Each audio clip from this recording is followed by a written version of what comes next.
Are you a junior level associate at your firm who is either just starting out or maybe just have a couple of years experience under your belt? Do you feel overwhelmed by the senior members in your team that you don't feel quite confident to speak up freely? Well, you're in luck because I'm going to be talking about just that with the hope to help you grow in your career. Hey guys, my name is Rubabdat Sharma. I have 12 years of work experience in the tech industry as of 2022. If you would like to know more about me or this channel, look out for the introduction video above. Otherwise, let's get right into today's topic. So the topic for today is how to sound like a leader at a junior role. Firstly, I do want to say that you are not all alone. We've all been there. We all started off with no experience at all in any industry, and in fact it's a really good thing and in fact quite commendable that you've realized that you want to grow in your career, within your team, within your organization. So that already sets you apart from thousands of others out there. Alright, now that's out of the way, here are the 3 things that you need to build the authority within your team, within your organization, within your career in general. First,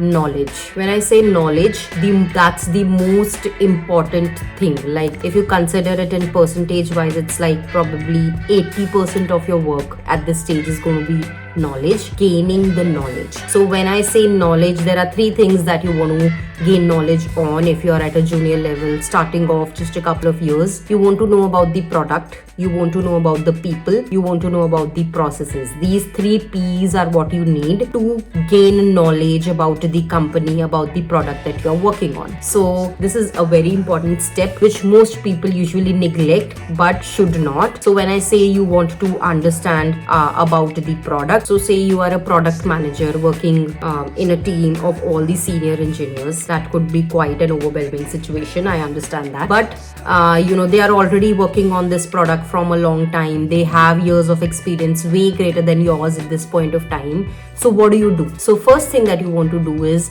get the knowledge, get the backstory of the product. Like why is the product being built? What problem is it solving? Who are the users of the product? And how you're going to gain that knowledge is you have to use the product yourself. So, get access to that product first of all and use it. Use each and every feature. Do not neglect any feature at this stage. Don't think maybe when I, do something about it in future, I'll do it. Don't do that. At this stage, you want to think like an end user, because that's where you will get the in and out information about that particular product. So this is going to be a really important first step wherein you want to understand everything about the product. Once you've used it yourself, alongside that, I'm sure there are documentations available about that product on how it got originated, why it's getting built, what's the long-term vision for it and things like that. So read those documents as well. So get the whole backstory of the product. Talk with people. So if you've already started off as a product manager, chances obviously are you're already attending all the meetings with all the senior engineers in the team. So at this stage, you just have to listen. You just have to absorb the information. You have to try connecting all the dots. Whatever you are reading in the documents, whatever you are doing hands-on the product yourself, and what engineers are saying or what other people in the organization are saying, you have to connect the dots. Oh, okay, this is what I read, this is what they're saying. So this first, I think 2 months or maximum 3 months is a period wherein you should be understanding the product in and out, which is going to really help you somewhere down the line. This is what is going to give you the most confidence, because consider a scenario wherein you don't know anything about a product, and when as a product manager you are supposed to build out the requirements for a new feature.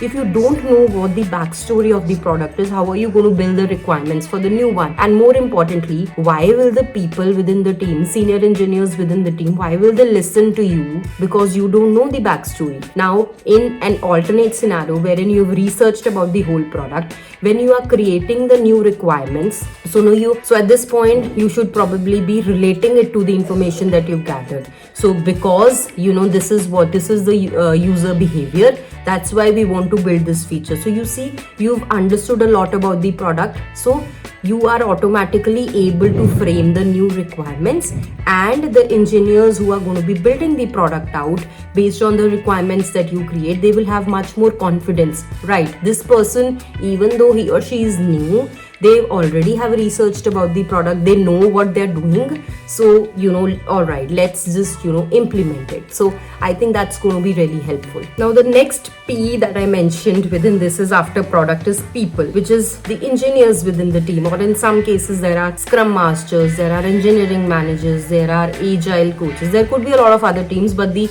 immediate team that you're going to be working in is going to be the engineers. So when I say people, you have to understand how people are building the product. Like, you don't need to have a coffee with them or something. You just need to understand that how are they actually building the product. So at one particular user story level, how are they creating the subtasks? Who is most proficient in what? Like, is this person more proficient in UI? Is this person more proficient in backend? How does the team operate? How do all these senior engineers operate to build out the product? What relationship do these engineers have with the older product managers? So I think understanding the people within the team is really going to be helpful. In some cases, it's all right, if you also want to have one-on-one connect with them, obviously virtually or physically in the office, in a professional way. I think that's also going to be really helpful. Building out, personal relationships always helps. Obviously optional,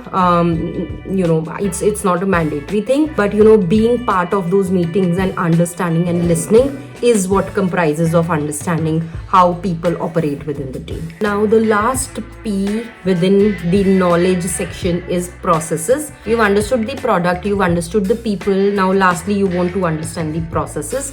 What that means is, you got to understand things like what meetings happen, at what frequency do they happen, what is the project management tool, or where are the documents stored, who are the stakeholders, what are the processes which the team is following. So understanding the processes within the team is really going to be helpful.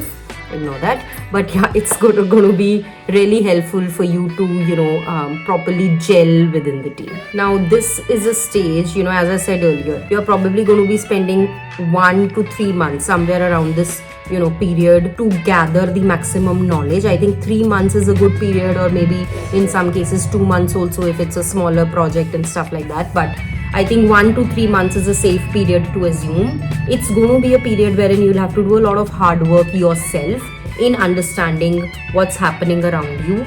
So definitely give your 100% at this stage, because you cannot expect, even if some companies have like a buddy system, right? So, or there is a mentor available for you, they're not going to be giving you all of the information that you need. You have to go and dig out that information yourself.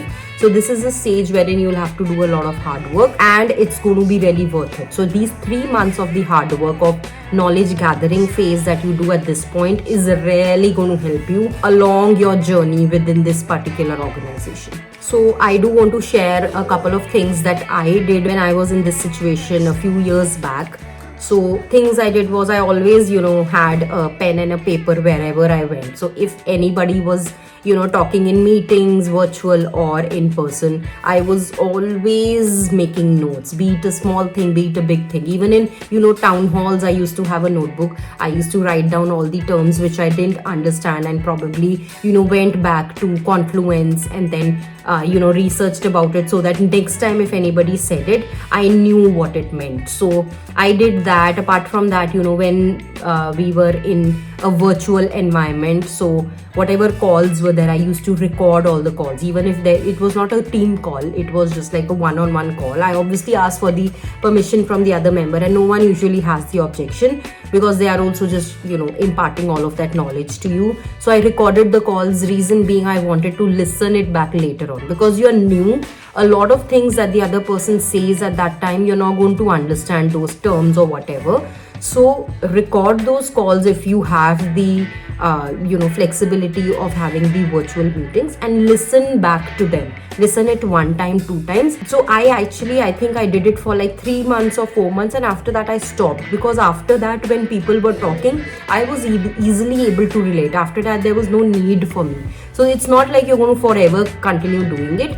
But initially, this is something that really helped me, because, in meetings, when someone is talking for half an hour, you might not be able to make a note of everything. So just record the call, listen it back, pause and play and listen it and make notes that time. So that really helped me at that time. I volunteered myself to do some administrative works. Can I just host these meetings? Can I write MOMs? Can I create these documents? So while you are doing the hard work, you have to volunteer for a lot of things so that you are on the field and you are already doing all of these things.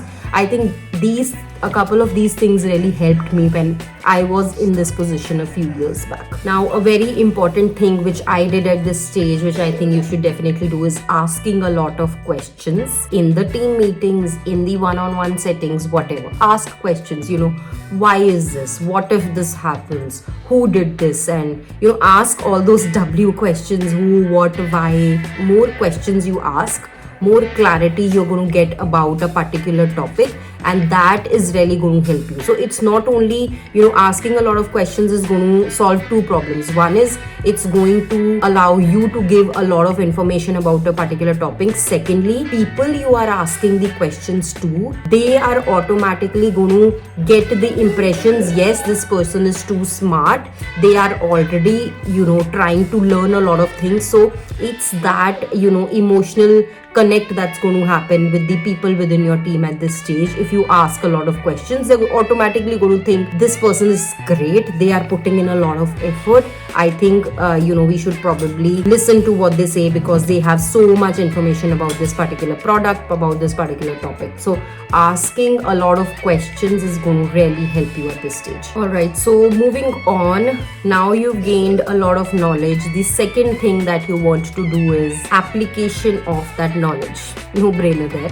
So suppose you've been gaining all of that knowledge for 3 months. Now after this you want to start applying it. When I say you have to start applying it, it means start talking in the meetings. So in the first stage wherein you were gathering the knowledge, you were talking in the meetings, but you were mostly asking questions and gathering information.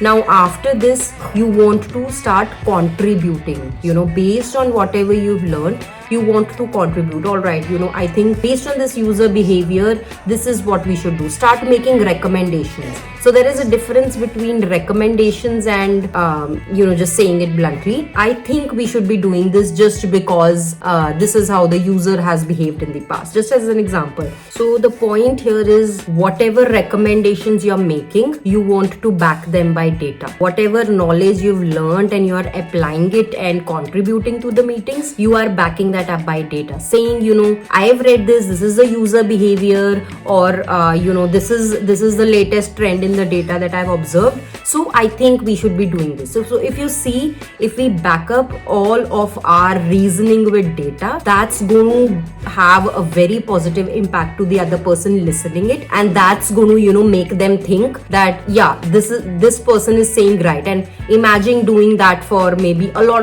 of times, maybe 1 month or 2 months. After 2 months, team is going to be we have a great product manager, we should probably just be listening to him or her, because they have done their research, they know what they're doing, and they are not just blabbering. So at this stage, we also want to be very cautious that if you think you don't know something, don't speak. So I'm going to repeat that. If you think that you don't know something, do not speak, because we don't want to give impressions to others that we are just talking mindlessly. So don't speak. If you're unsure about something, do not speak. If you are 100% sure about something, definitely speak up, because that's going to have a really positive impression on the other person who's listening to it. Now, in our product management example again, you are most of the times going to be in a situation wherein you have to make either prioritization decisions, Now, in this case, if you change your dialogue to based on the user behavior, based on the data trends that we have over the past 6 months, I think we should prioritize this over this. So this narrative is going to completely change and everyone is going to accept it. Or in other case, wherein you have to choose between a design A and a design B. Over here, since you've done your research about, this is how the user is interacting with the UI. So I think this design is much better than that. So if you have these level of discussions, if your narrative is data backed, it's going to be very, very helpful for you to grow in your product management career. Now, the third thing that you want to do is, once you've gained knowledge, you've started applying that knowledge, say you are like 5 or 6 months down the line from when you started your journey. Now, this last thing is actually something that applies to after the knowledge stage, which is after month number 3. It is a confidence to communicate. So obviously, I'm sure there are a lot of people who are very knowledgeable, they know what they are talking, but they are not very confident. Like they, hesitate to speak up in a group meeting or even one-on-one or whatever. They just hesitate to speak up. So I think whatever knowledge you've gained or whatever information you have, it's not going to be of any use if you don't have the confidence to speak up. So when I say, speaking up, it doesn't necessarily have to be verbal all the time. So there are other forms of communication. Obviously, you could communicate what you want to say. You could communicate or put forward your point via the Slack messages. You could email the team or whatever. If you're not too comfortable speaking with the team at the beginning, use these methods, but make sure your narrative is data backed and you're able to write a beautiful email thinking, this is what I think we should do, and do that for maybe 2 times, 3 times. And after that, I think you will automatically start having a confidence to speak up in the team, because that's going to be a closed group who already trusts you because you've already develop that rapport with them. So having that confidence to communicate is really going to be helpful. So if you do not start, you're never going to start. So that's why, you got to probably, as I said, if you are comfortable with email or Slack messages, do it for 2 times, 3 times, 4 times, 5 times. But after that, you've got to talk. There is no substitute for talking. Like if you are in a, a live meeting, you cannot use channels like Slack or emails. You've got to talk. You've got to put your point forward. But at the beginning, if you're not too comfortable, make sure you're putting out your voice out there in front of your team. You're putting out your point in the form of email or messages, whatever you're comfortable in. But after some point, you've got to talk and you've got to communicate what you want to do. But going back to the step number 2, which is make sure whatever you are talking is all data backed. That's how the team is going to have confidence in you. And once the team gains confidence in you, you are automatically going to have confidence within yourself, and you're going to grow in your product management journey. That is 100% sure. Now, the other thing that I do want to mention at this stage is everything is not going to be rainbow. Everything is not always going to go as per the plan. There could be people, because of some attitude or whatever, people could talk over you, people could not allow you to speak or whatever. So, but you got to maintain your dignity. The professionalism is going to be really important. Have that, maintain your poise. Make sure that you are politely responding to the other people in the professional environment. Don't overstep those boundaries just because there are other people who are doing it. So don't do that. And if at all nothing goes your way, there are always things like escalations and but I don't think we'll have to go that route initially.